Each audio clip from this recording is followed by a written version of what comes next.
Not everyone enjoys networking, mingling, or making quick connections. Tonight, we're talking about the presence, being your authentic self, and belonging in the room. This is the 30.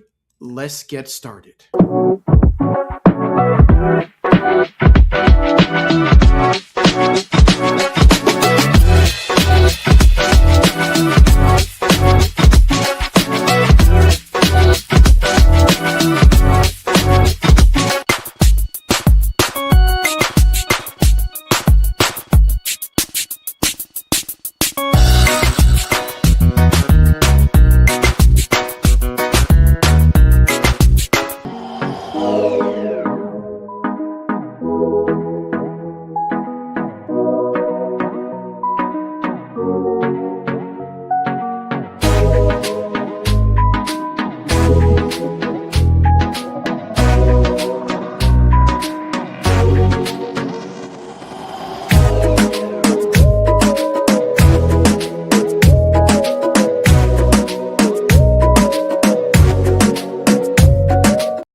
Well, hello there. Welcome to the 30. I am your host. Want to thank you certainly for being here.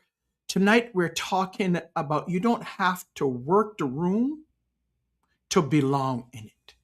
Thank you so much. If you're watching us, I don't know where you're watching us from, which social platform that you're watching us from, but I certainly want to thank you certainly for being here. If you are watching us from YouTube, make sure that you subscribe to our channel. If you're watching us from LinkedIn, also make sure that you share, that you like and you share this episode because we're talking about something that affects all of us. And I certainly want to thank you for being here. The 30 is a production of the Jackman Group, LLC. And this is a space where we talk about things that appeals to your professional leadership and your personal growth. So again, thank you. Give us a like. If you have any comments, certainly drop the comments in the chat. Would love to hear from you. Tonight, I want to talk about something that a lot of people feel, but may not always say it loud. That is, not everyone is naturally comfortable in networking spaces. Not everyone feels good. Not everyone enjoys working what we call the room.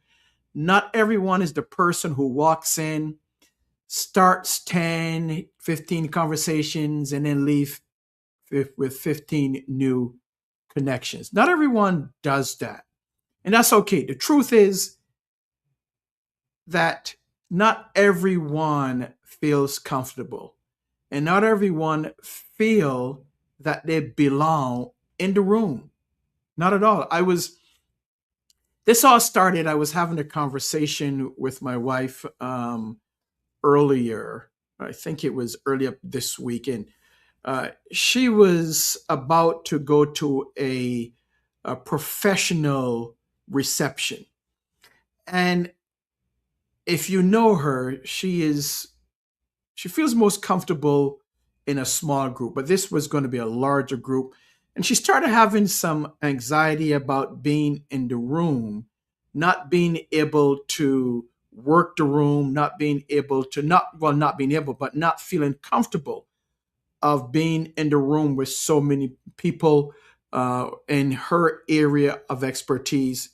So we were having a conversation about that. And I said, you know something? I'm going to talk about that on the 30.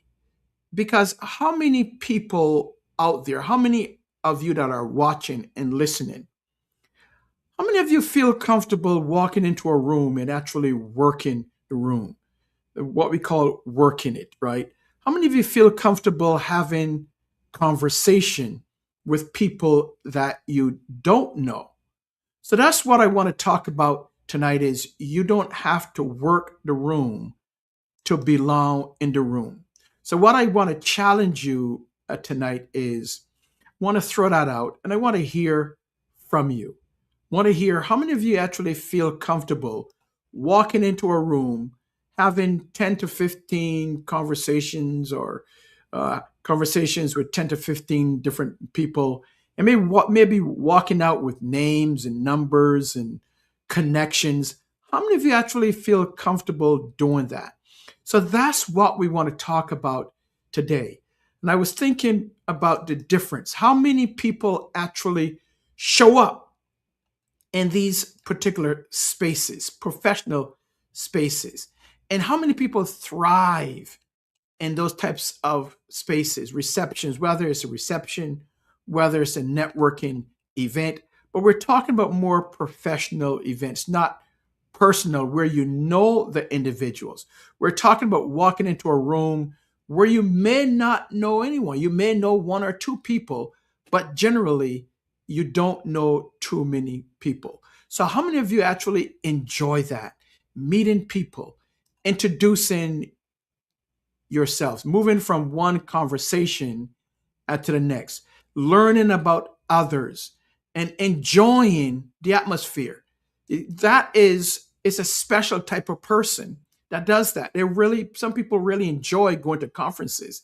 They enjoy going to workshops. They enjoy being part of panels. They enjoy being in the room, having the conversation with others. But when it comes time to mingle, some people enjoy being just attending, right? Some people like to go to conferences for the knowledge, to learn more. But when it comes to that part of it, the mingling, the connecting, the networking, there's a level of discomfort. And they have that anxiety as to, well, firstly, should I go? Should I go or not go? What should I do? What should I say? Should I carry my digital cards, my regular cards? And if we're not careful about focusing on that, that can stop us from meeting some really cool people. And if we're also not careful, we can start believing that because something doesn't come naturally to us, we don't somehow belong. And that is so far from the truth because you don't feel comfortable approaching people, networking, connecting with others. That doesn't mean that you don't belong in the room because you do.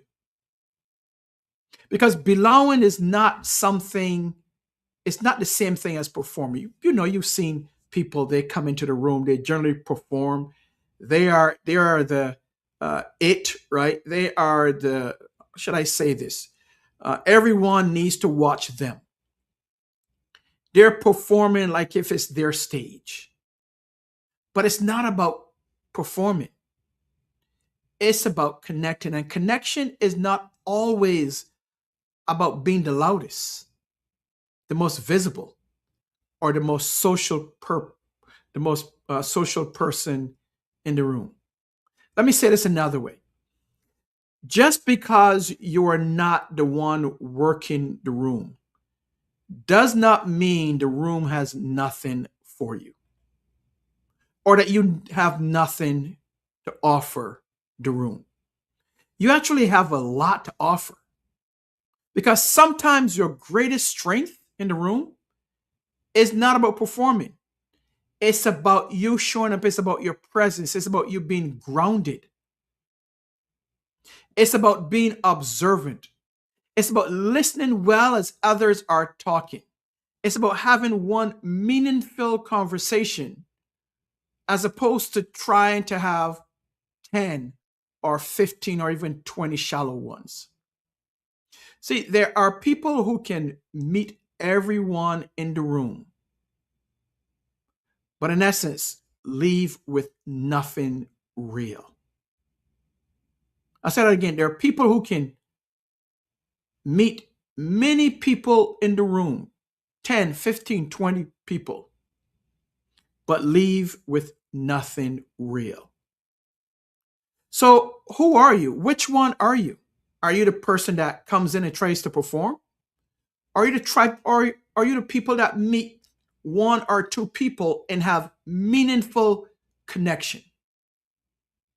See, there are others who connect, as I said, with one or two people, but they connect in a powerful and meaningful way. In that single or that two or three conversations can truly open doors for you. So, not the performer, but the real one. So, the goal is not to really become someone that you're not. The goal is to learn how to show up as your authentic self in the room that you're in. Don't try to show up as someone else. Don't try to show up as someone that you think should be there. But in essence, show up as yourself, as your authentic self. And people will recognize that. See, sometimes we make networking or connecting feel like there is only one right way to do it. We make it feel like if I don't show up and I'm the loudest person and I'm the person that has to meet everyone, I have to mingle and go across the room, shake hands, say hi to everyone. You sometimes feel that, hey, maybe I shouldn't be there. So there's more ways. There's not only one way of networking or connecting. There are many different ways. Some people connect quickly.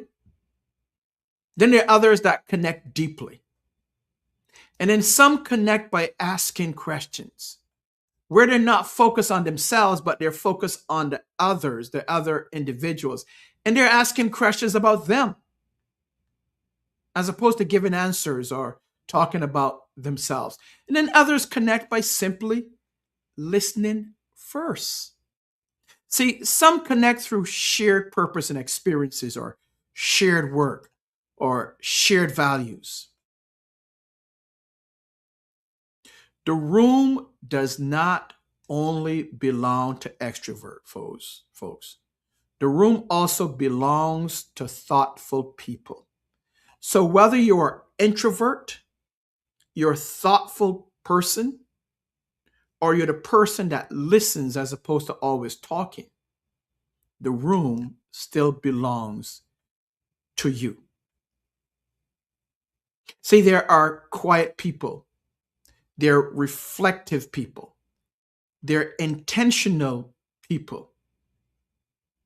So, whatever person you are, the room still belongs to you. Because whether you are quiet or intentional, often people bring depth to the conversation. So I don't care what type of person you are, the room is still there. So here's where leadership comes in. Because leadership is not only about how loud you show up, how loud you are. It's also about how genuine you connect.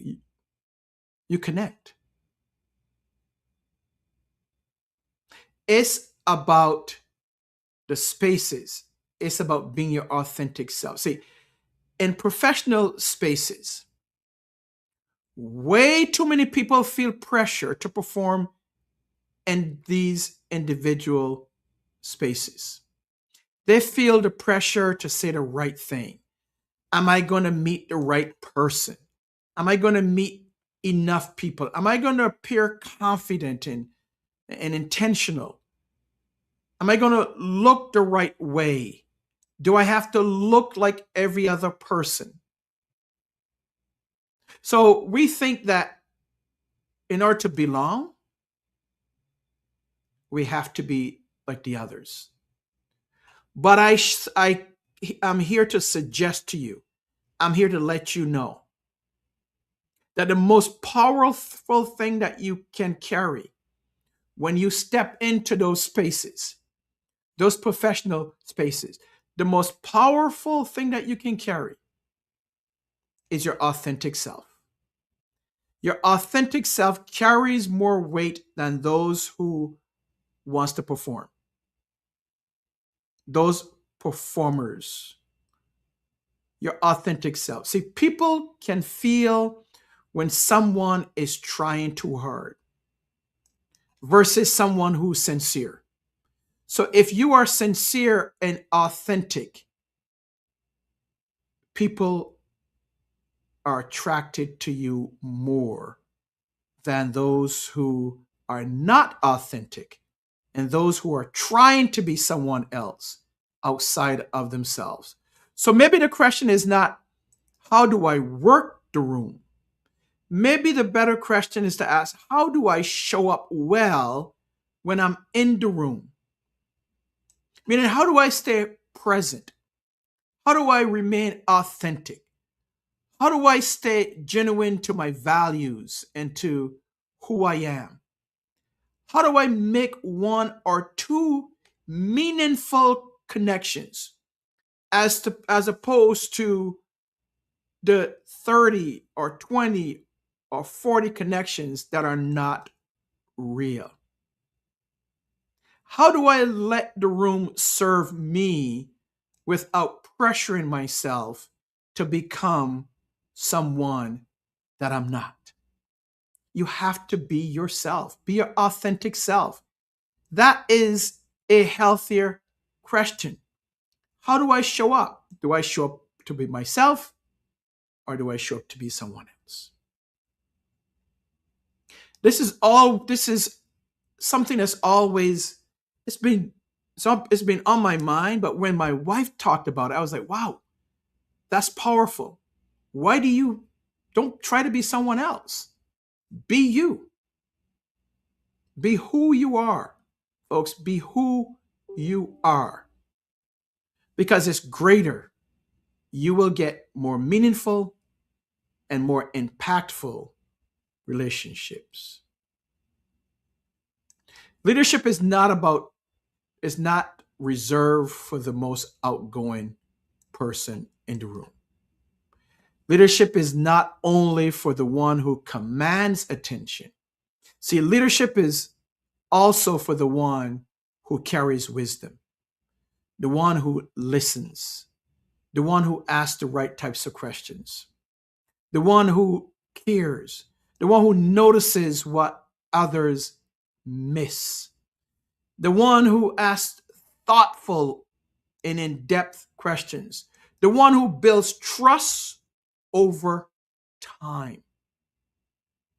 And some of the strongest leaders, what I found, are not the people who dominate the room. They are the people who understand how to be fully themselves in the room. See, this is strength. This is also strength. You don't have to be someone else. That's not strength. The strength is be you. Be you. Be present, be thoughtful, be caring. So as I move into the reflection question as we normally do, let me ask this tonight before we end. Have you ever been in a room where you felt you were supposed to network, mingle, or connect in a certain way, and it just didn't feel natural? Have you ever questioned yourself whether you belong because you weren't that type of people to or person to work the room? And what if your answer is not to force yourself into someone else's style, but to become more confident in your own style and your own presence? Because you don't have to work the room to belong in the room. You're already in the room. So be you. Be your authentic self.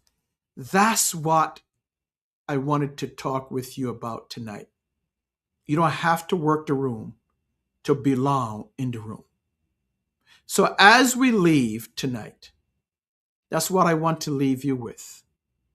There is more than one way to connect. There's more than one way to show up. There's more than one way to belong. So don't let discomfort convince you that you don't have value in the room. Folks, just show up.